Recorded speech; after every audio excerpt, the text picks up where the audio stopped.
कहते हैं लगातार कोशिश करने से एक ना एक दिन कामयाबी ज़रूर मिल ही जाती है, लेकिन इसके साथ एक कंडीशन भी जुड़ी है।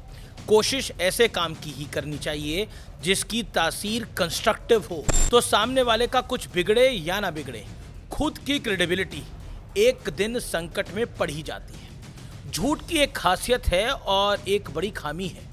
खासियत यह है कि झूठ जेट की रफ्तार से फैलता है और अट्रैक्टिव होने के कारण लोगों को जल्दी पसंद आता है, जबकि खामी यह है कि एक बार झूठ से पर्दा हटा तो फिर झूठ बोलने वाला जीवन भर कटघरे में खड़ा रहता है। बार बार हर बार जजमेंट होता है उसके ऊपर, उसे जज किया जाता है। सोचिए, इक्का दुक्का बार झूठ बोलने का अगर ऐसा हाल होता है तो उनका क्या होता होगा जिनके पास आज तक आगे बढ़ने का एकमात्र जरिया है झूठ का एजेंडा और प्रोपेगेंडा रहा हो। बीजेपी राहुल गांधी पर कुछ ऐसे ही आरोप लगा रही है। दावा है कि कांग्रेस के सर्वोच्च नेता झूठा और फेक नैरेटिव बनाने की फिराक में रहते हैं। उनकी बातें वॉर मॉन्गरिंग यानी देश को युद्ध की आग में झोंकने की एक वाली कोशिश होती है। बीजेपी का यह भी दावा है कि राहुल गांधी बार बार हर बार मोदी सरकार के खिलाफ विदेशी टूलकिट का हिस्सा साबित होते हैं। ये सभी आरोप बीजेपी के ही हैं कि राहुल गांधी नरेंद्र मोदी से चुनाव नहीं जीत पाते। हालांकि ये तो फैक्ट है, राहुल गांधी मोदी से अभी तक चुनाव नहीं जीत पाए हैं। और तो और वो तो अपना चुनाव भी पिछली बारी के चुनाव में हार गए थे, पिछली बारी 2019 का लोकसभा चुनाव, इसलिए झूठ की पूंछ पकड़े हुए हैं, ये आरोप लगता है। तो क्या सरकार के हर बड़े कदम पर उठने वाले राहुल गांधी की हर आवाज के पीछे वजह विशुद्ध रूप से सियासी है और कुछ नहीं?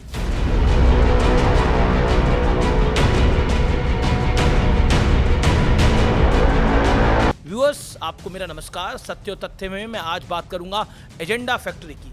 एजेंडा होता है कि आप देश के लिए कोई एजेंडा बनाइए, एक होता है प्रोपेगेंडा वाला एजेंडा। वो जो प्रोपेगेंडा फैक्ट्री है उसको एक्सपोज करने का दिन। बीजेपी ने दावा तो कर दिया, लेकिन क्या उन दावों में वाकई सच्चाई है? क्या वाकई Rahul Gandhi serial agenda spreader हैं, प्रोपेगेंडा स्प्रेडर हैं? ये कहना सही होगा। राहुल गांधी कांग्रेस के सबसे बड़े नेता हैं, लोकसभा में विपक्ष के नेता हैं, लाजमी है वो बीजेपी पर और बीजेपी उन पर हमलावर होगी ही। इसलिए सारे आरोपों को तथ्यात्मकता की कसौटी पर परखना जरूरी हो जाता है। चलिए शुरू करते हैं। आपको याद होगा 2015 में अवार्ड वापसी का एक दौर आया। इनटॉलरेंस शब्द उस दौर में बड़ा ट्रेंड हुआ था। राहुल गांधी ने 1 दिसंबर 2015 को संसद में कहा था कि देश डेवलप्ड इंडिया के बजाय इनटॉलरेंट इंडिया हो गया है। वही कथित इनटॉलरेंट इंडिया 2047 में वाकई डेवलप्ड इंडिया बनने के लिए अपने रास्ते पर निकल चुका है। हमारी अर्थव्यवस्था की रफ्तार देख लीजिए, महंगाई का हाल देख लीजिए और ट्रेड डील्स की बहार देख लीजिए। आज की दुनिया का हर बड़ा देश भारत के साथ कारोबार करना चाहता है। वैसे ट्रेड डील से राहुल गांधी का लेटेस्ट आरोप भी याद आ गया। उनका दावा है कि अमेरिका के साथ ट्रेड डील किसानों के लिए बहुत बड़ा धोखा है। ये राहुल गांधी का आरोप है। राहुल गांधी का यह भी दावा है कि जेनेटिकली मॉडिफाइड फसलों से सोया तेल, कपास, डेयरी और दूसरे कृषि उत्पादों पर बुरा इंपैक्ट पड़ेगा, बुरा असर पड़ेगा। आरोप है। नरेंद्र मोदी से 5 सवाल पूछे हैं, सही है। इतना ही नहीं, उन्होंने किसानों के साथ मीटिंग कर देशव्यापी आंदोलन की बात कही है। हालांकि वो किसान कौन से थे वो सवालों के घेरे में है। राहुल गांधी के सवाल हैं कि पहला, ड्राइड डिस्टर्स ग्रेन्स इंपोर्ट से क्या भारतीय मवेशी जेनेटिकली मॉडिफाइड अमेरिकी मक्का से बने अनाज खाएंगे? क्या इससे डेयरी चेन अमेरिका पर निर्भर नहीं हो जाएगी? दूसरा, जीएम सोया तेल इंपोर्ट से एमपी, महाराष्ट्र, राजस्थान सोया किसानों को नुकसान नहीं होगा, वे इस झटके को कैसे झेलेंगे? तीसरा, एडिशनल प्रोडक्ट्स में क्या शामिल है? क्या दालों और अन्य फसलें अमेरिकी इंपोर्ट के लिए खुलेंगी? चौथा, नॉन ट्रेड बैरियर्स हटाने का क्या मतलब है? क्या जीएम फसलों पर रुख नरम होगा, एमएसपी कम होगी? और पांचवा, कृषि क्षेत्र में एक बार दरवाजा खुला तो फिर इसे कैसे रोका जाएगा? क्या हर साल और ज्यादा अमेरिकी फसलें शामिल होंगी? क्या भारत की कृषि पर यूएस का बड़ा कंट्रोल हो जाएगा? वाणिज्य मंत्री पीयूष गोयल ने राहुल गांधी के आरोपों और सवालों का सिलसिलेवार तरीके से जवाब दिया। उन्होंने कहा, मोदी सरकार ने डील में किसानों के हितों को पूरी तरह सुरक्षित रखा है, जो कि हार्ड फैक्ट है। संवेदनशील कृषि क्षेत्र जैसे गेहूं, चावल, मक्का, सोया, मसाले, फल, डायरी प्रोडक्ट्स पर कोई टैरिफ छूट या कंसेशन नहीं दिया गया है, ये भी फैक्ट है। पीयूष गोयल ने यह भी साफ किया कि सोयाबीन और मक्का पर भी कोई छूट नहीं है, इसलिए किसानों को कोई नुकसान नहीं होगा। उनका दावा है कि डील से भारतीय कृषि उत्पादों का अमेरिका में निर्यात बढ़ेगा, डिमांड बढ़ेगी, कीमतें और बेहतर होंगी और किसानों को लंबे समय तक समृद्धि मिलेगी। पीयूष गोयल ने एग्जैक्टली क्या कहा है वो आप सुन लीजिए, और मैं आपको ये बता दूं कि तमाम चीजें फैक्ट्स हैं, यानी सत्य और तथ्य हैं। तो किसानों के हितों का पूरा ध्यान रखा गया है। हर किसान सुरक्षित है, किसानों के हितों को सबसे ज्यादा प्राथमिकता दी गई है, किसानों को नुकसान नहीं होने देना वो ध्यान में रखते हुए। अब जैसे सोयाबीन है, सोयाबीन को हमने अलाउ नहीं किया, डेयरी को अलाउ नहीं किया, हमने चावल, गेहूं, चीनी इन सबको अलाउ नहीं किया।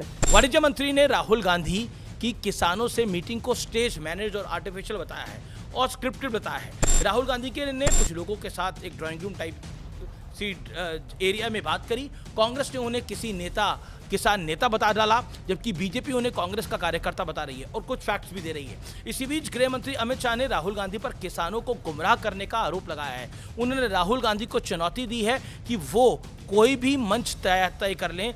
बीजेपी युवा मोर्चा के अध्यक्ष उनके साथ कभी भी इस मुद्दे पर डिबेट करने को तैयार हैं। अमित शाह ने ये बात इसलिए बोली है क्योंकि राहुल गांधी लगातार कह रहे हैं कि मुझे सब कुछ पता है, तो बीजेपी कह रही है आइए बहस कर लीजिए। आप राष्ट्रीय अध्यक्ष के साथ तो छोड़िए, युवा मोर्चा के अध्यक्ष के साथ ही बहस कर लीजिए। मैं राहुल गांधी जी को चैलेंज देना चाहता हूं, किसी भी मंच तय कर लो, भारतीय जनता पार्टी का युवा मोर्चे का अध्यक्ष आकर आपसे चर्चा कर लेगा नुकसान किसने किया है। मोदी सरकार इस बार इस मुद्दे पर सुपर एक्टिव दिखाई दे रही है। साफ है उन्होंने शायद 2020-21 में हुए किसान आंदोलन से एक बड़ी सीख ली है, क्योंकि ऐसा माना जाता है कि उस दौर में सरकार ने नैरेटिव को ध्वस्त करने में देर कर दी थी। इस बार सरकार का रुख बिल्कुल बदला हुआ है, पब्लिक तक तथ्य पहुंचाए जा रहे हैं ताकि भ्रम की स्थिति ना फैले। वैसे अक्सर हमने देखा है किस तरह से भ्रम फैलाया जाता है। राफेल डील आपको याद है किस तरह से भ्रम फैलाया गया। राफेल आए, पाकिस्तान को उड़ाकर भी गए, वहां पे आतंकवादी कैंप को भी उड़ा के गए, लेकिन कांग्रेस और राहुल गांधी चाहते थे राफेल ना आए इस देश के अंदर, वो डील ना हो। ऐसे कई सत्य और तथ्य हैं, कई हाल फिलहाल के हैं, कुछ और ऐतिहासिक हैं जो कि बताते हैं कि किस तरह से कोई भी जब अच्छा काम हो रहा होता है तो उसको डिरेल करने का एक पुरजोर कोशिश होती है। अब तो अमेरिका ने भी डील पे फैक्ट शीट जारी कर दी है जनाब, यानी कुछ ढका छिपा नहीं है, लेकिन जिसे आंखों पर पट्टी बांधकर अंधेरा अंधेरा चिल्लाना है उसका कोई क्या कर सकता है, उसका कोई इलाज नहीं है। समय कम पड़ जाएगा लेकिन ऐसे उदाहरण कभी कम नहीं पड़ेंगे। राफेल डील पर चौकीदार चोर है वाला नैरेटिव याद है ना आपको। प्रधानमंत्री मोदी पर भ्रष्टाचार का दाग लगाने की पुरजोर कोशिश हुई, लेकिन हुआ क्या, राहुल गांधी को बकायदा सुप्रीम कोर्ट में माफी मांगनी पड़ी। तब भी ऐसा ही था, राहुल गांधी कह रहे थे, उनकी पार्टी के नेता उस पर टूट पड़ रहे थे कि हाँ चौकीदार चोरी है, राफेल डील में चोरी हुई है, चिल्ला चिल्ला के बोला जा रहा था इस देश के अंदर। लेकिन निकला क्या, ढाक के 3 पात, कुछ नहीं निकला। राफेल पाकिस्तान को उड़ा कर आया है, आतंकवादी कैंप को। आपके सामने सत्य और तथ्य प्रमाणिकता के साथ है। सुप्रीम कोर्ट ने डील को क्लीन चिट दे दी राफेल वाली को।